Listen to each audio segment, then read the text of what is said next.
আসসালামু আলাইকুম everyone, welcome back to our channel. সবাই কেমন আছেন? কাছে এবং দূরে যে যেখানে আছেন, আশা করছি সবাই ভালো আছেন। তো সকালবেলার জন্য চা করে নিচ্ছি। তো আমি, আমার শাশুড়ি, মামা, ননদ আমরা সবাই চা খাবো। তো সেই প্রস্তুতি এখানে নিচ্ছি। তো সকালে চাটা না হলে কিন্তু হয় না। তো সকালে যেহেতু নাস্তা বানানোর ঝামেলা থাকে না, কেননা আন্টি এসে বানিয়ে দিয়ে যায়। তো যার কারণে আজ আর অতটা ভেজাল নেই আর কি। তো এখানে আমি চার জন্য লিকার করে নিচ্ছি। তো আমরা সবাই চা দিয়ে রুটি দিয়ে খাবো, বেশিরভাগই চা রুটি দিয়ে খাওয়া হয়। আর এখানে দুধ চিনি নিয়ে নিচ্ছি, একটা বড় মগে করে একটা দুধ আর চিনি নিয়ে নিচ্ছি। আর বেশিরভাগই বললাম না, চা দিয়ে রুটি খাওয়া হয়, এছাড়া হয়তো প্রায় সময় ডিম পোস্ট করা হয়, আর না হয় ডাল ভাজি থাকে, এই আর কি। তো সকালবেলা এই চাটা না হলে কিন্তু একদমই চলে না, যত কিছুই থাকুক চা তো লাগবেই। তো এখানে আমার চাটা রেডি হয়ে গিয়েছে, এখন আমি মগে ঢেলে নিচ্ছি।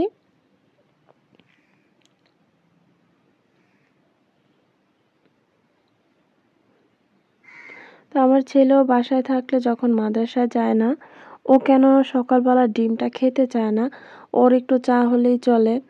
তো প্রায় সময় চা নিষেধ দিই যে চা খাওয়া যাবে না, ওকে হাফ কাপ হলে ওকে চা দিতে হবে। তো ডিমটা তো কোনো মতেই খাওয়ানো যায় না, যাও একটু আলু ভাজি খাওয়ানো যায়। তো ও আজকে বলতেছে আলু ভাজি এগুলো কিছু খাবে না, ডাল ভাজিও খাবে না, চা দিয়ে রুটি দিয়ে খাবে। যার কারণে ওর জন্য চা নিতে হয়েছে। তো এখানে আমাদের চা কিন্তু রেডি। আজ আপনাদের সাথে কিছু আমার ঘর ডেকোরেশন করার জিনিস অর্ডার করেছিলাম অনেক দিন আগে, তো সেই ক্লিপটা আজকে শেয়ার করব। তো এখানে দেখতে পাচ্ছেন রুম ডেকোরেশনের অনেক কিছু নিয়ে এসেছি। তো এগুলা কিন্তু খুবই ফেমাস এখন, তাই না? তো আমিও ভাবলাম এগুলা দিয়ে আমার রুমটাকে আমি একটু ডেকোরেশন করি। আমার রুম ডেকোরেশন করতে খুবই ভালো লাগে। তো যার কারণে কিছু জিনিস নিয়ে আসলাম আমার বেডরুমটাকে ডেকোরেশন করার জন্য। আর এগুলা দিয়ে বেডরুম ডেকোরেশন করলে কীরকম দেখা যায় সবই কিন্তু আপনাদের সাথে শেয়ার করব। তো এখানে দেখতে পাচ্ছেন অনেক কিছু কিন্তু অনলাইন থেকে অর্ডার দিয়ে নিয়ে এসেছি। তো ক্লিপটা হচ্ছে কিন্তু অনেক দিন আগের, আমি বলেই নিচ্ছি। তো আজকের ব্লগে আপনাদের সাথে শেয়ার করে দিলাম আর কি। তো এখানে কিছু পেন্টিং আছে, তো পেন্টিংগুলো খুবই সুন্দর ছিল, সাথে ছিল একটা বাবুই পাখির বাসা। তো দেখতে পাচ্ছেন পেন্টিংগুলো খুবই সুন্দর। আমি কেননা কোনো পশু পাখির ছবি নিতে চাইনি, কারণ এগুলো ঘরে থাকা ভালো না। তা যার কারণে ওইগুলো নিইনি, আমি এভাবে কিছু গ্রামের দৃশ্য টাইপের এগুলো নিয়েছি। আর এগুলো হচ্ছে কি দুইটা সেলফ ছিল সাথে ফ্লাওয়ার টপ সহ। তো জিনিসগুলো কিন্তু খুবই সুন্দর হয়েছে, আমার কাছে খুবই ভালো লেগেছিল। তো যার কারণে আর কি অর্ডার দেওয়া।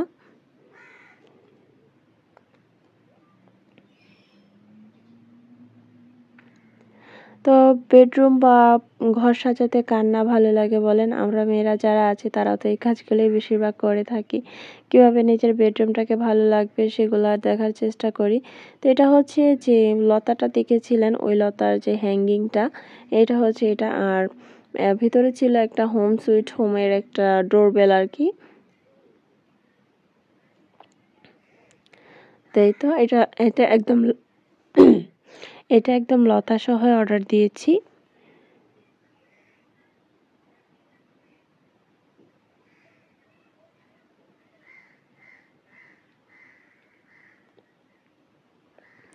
আর এখানে ছিল আরেকটা লাইটিং। এই লাইটিংটা খুবই সুন্দর হয়েছে। তো দেখতে পাচ্ছেন কত সুন্দর করে নকশা করা, খুবই ভালো লেগেছিল আমার কাছে এই লাইটিংটা, যার কারণে এটাও আমি অর্ডার দিয়েছি। তো আমার ছেলে এখানে বসে বসে দেখতেছে আর বলতেছে আম্মু অনেক সুন্দর হয়েছে। তো এটা এখানে বাবুই পাখির বাসা, এটা কিন্তু লাইটিং করা ছিল। তো এই বাসাটাও কিন্তু লাইটিং। আর এটা একটু হাত লেগে ছুটে গিয়েছিল, সমস্যা নেই, গ্লু দিয়ে লাগিয়ে দিব।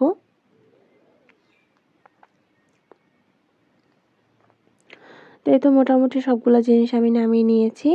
এগুলা যখন ডেকোরেশন করব আপনাদের সাথে শেয়ার করা হবে।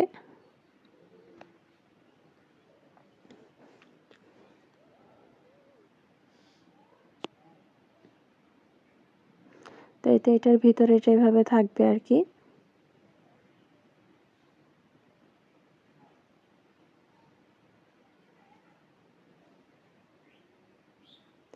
তো রুম ডেকোরেশনের এই জিনিসগুলো আপনাদের কাছে কেমন লেগেছে অবশ্যই কিন্তু কমেন্ট করে জানাবেন।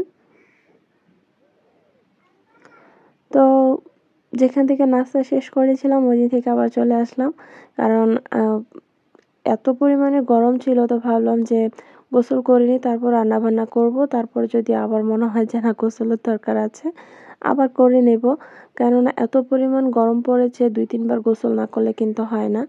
তা এটা ছিল আমার শুক্রবারের ব্লগ। তো এখানে আমি ডিম ছিলে নিচ্ছি, আজকে ডিম রান্না করব, সবার জন্য ডিম ভুনা করব আর কি। তো এখানে ডিমটা সিদ্ধ করে নিয়েছিলাম, ডিম সিদ্ধ বসিয়ে দিয়ে আমি অন্যান্য কাজগুলো করে নিয়েছি। এখানে ডিমগুলো মানে ছিলানো হয়ে যাওয়ার পরে এগুলো ভেজে নিচ্ছি। আর যেহেতু শুক্রবার, তো একটু স্পেশাল রান্নাবান্না তো থাকবেই, তাই না? তো এখানে আমি ডিমগুলো হলুদ লবণে ভালো করে ভেজে নিচ্ছি।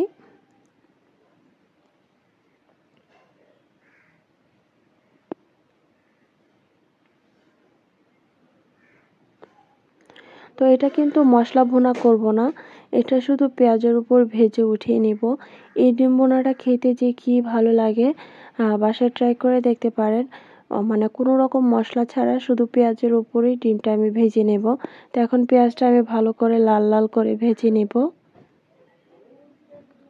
তো এই তো দেখতে পাচ্ছেন একদম বেরেস্তার মতো করে নিয়েছি। নেওয়ার পরে এখন ডিমগুলো আমি দিয়ে দিচ্ছি।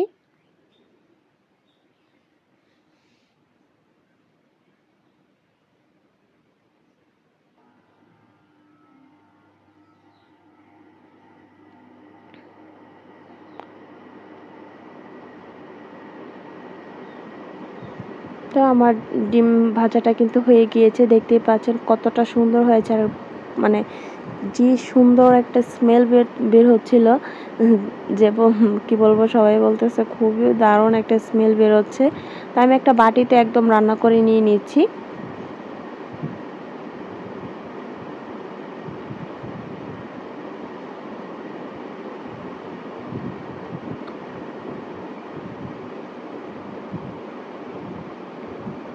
আসলে দুপুরের কাজগুলো আস্তে আস্তে করে নিলে হয় কি তাড়াতাড়ি হয়ে যায়।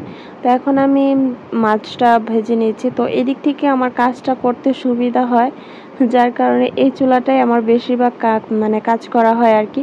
ওই চুলাটা খুবই কম জ্বালানো হয়। আর এখানে তেলাপিয়া মাছ ভেজে নিচ্ছি, এটা দিয়ে ভর্তা বানাবো। আর আমার ছেলে দেখতে পাচ্ছেন, ও নামাজে যাবে ওর ভাইয়ার সাথে। ও গোসল করে রেডি হয়ে গিয়েছে নামাজে যাওয়ার জন্য। আর পাশের চুলায় আমি মাছটা ভেজে রেখে দিয়েছি। আর এদিকে মুরগি রান্না করব, মুরগির মাংস। তো এই জন্য মশলাটা কষিয়ে নিচ্ছি। এগুলোর রেসিপি কি শেয়ার করবো, এগুলো তো অনেকবারই দেখিয়েছি। আর এখানে আলুটা আগে দিয়ে দিচ্ছি, কেননা এখন আলু সিদ্ধ হতে এত টাইম লাগে যে মাংসই গলে যাওয়ার অবস্থা লাগে আর কি, কিন্তু আলুই সিদ্ধ হয় না। যার কারণে আজকে ভাবলাম যে আলুগুলো আগে দিয়ে আমি একটু কষিয়ে নেব, তারপর আমি মাংসটা দিব। কারণ একসাথে দিতে গেলে হয় কি আলু সিদ্ধ হয় না, কিন্তু মাংস সিদ্ধ হয়ে যায়, পরে মাংসটাও ছুটে ছুটে যায় আর কি। তো এর জন্য এই কাজ করা, আজকে আলুগুলোকে আগে সিদ্ধ করে নিই। তো এখানে আমি মাছ ভাজি করে নিয়েছিলাম, এটা বেছে নিচ্ছি, কারণ বাচ্চারা ভর্তা খেতে চেয়েছিল, তো ওদের জন্য একটু ভর্তা বানাবো। আর পাশে দেখতে পাচ্ছেন মুরগির মাংসটা কেটে ধুয়ে নিয়ে রেখে দিয়েছি। আর ওইখান দিয়ে আন্টি ঘর ঝাড়ু দিচ্ছে, মুছে নিচ্ছে। তাই তো মাছ আলুগুলা কিন্তু এখানে কষানো হয়ে গিয়েছে। এখন মুরগির মাংসগুলা দিয়ে দিব।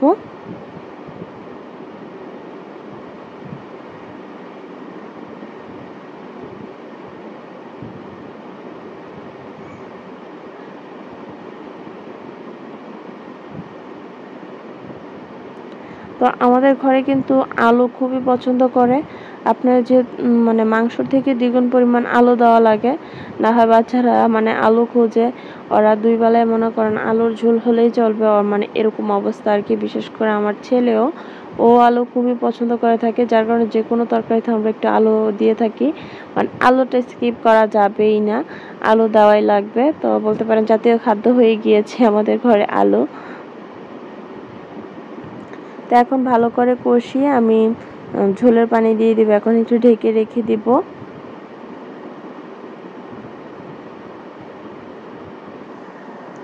আমার ব্লগগুলো আপনাদের কাছে কেমন লাগে অবশ্যই কিন্তু কমেন্ট করে জানাতে ভুলবেন না। তো এখন ঝোলের পানি দিয়ে দেব। আমার মাংসটা কষানো হয়ে গিয়েছে।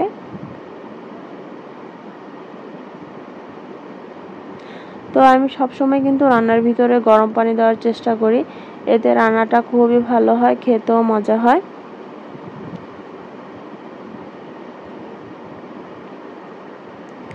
তো আমার তরকারি রান্না করা কিন্তু শেষ, ডিম ভুনাও শেষ। এখন মাছের ভর্তাটা বানাবো।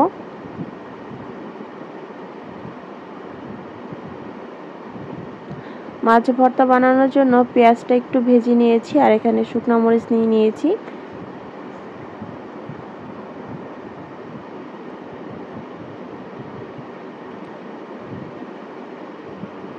তো পেঁয়াজ আর শুকনো মরিচ লবণ দিয়ে ভালো করে মেখে তারপর ভর্তাটা বানিয়ে নিব।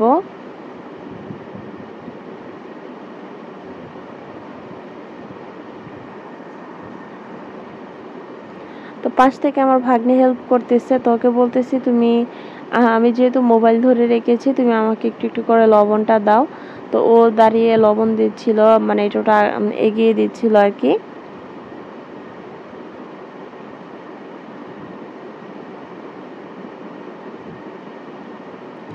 এখানে সরিষার তেল দিয়ে দিচ্ছি।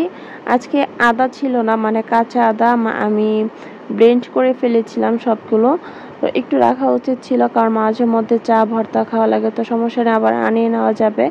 তো একটু আদা কুচি দিলে কিন্তু ভর্তাটা খেতে মন্দ হয় না, তাই না? তো এই তো আমার মাছের ভর্তা কিন্তু রেডি। বাচ্চারা বেশিরভাগই মাছের ভর্তাটা খুবই পছন্দ করেছে। আর আমি এখন পোলাও বসিয়ে দিব রাইস কুকারে, যেহেতু রান্নাবান্না শেষ। তো এখন রাইস কুকারে পোলাওটা বসিয়ে দিয়ে একটু রেস্ট করে নেব। কারণ রাইস কুকারে বসিয়ে দিলে আপনার আর দেখা লাগে না, পোলাওটা কিন্তু খুবই সুন্দর হয়ে যায়। তো এখন চালটা ভালো করে ভেজে নিয়ে আমি গরম পানি দিয়ে দিব। গরম পানি আগেই করে নিয়েছি। তা যে পর্যন্ত সবাই ভালো থাকবেন, সুস্থ থাকবেন। আল্লাহ হাফেজ।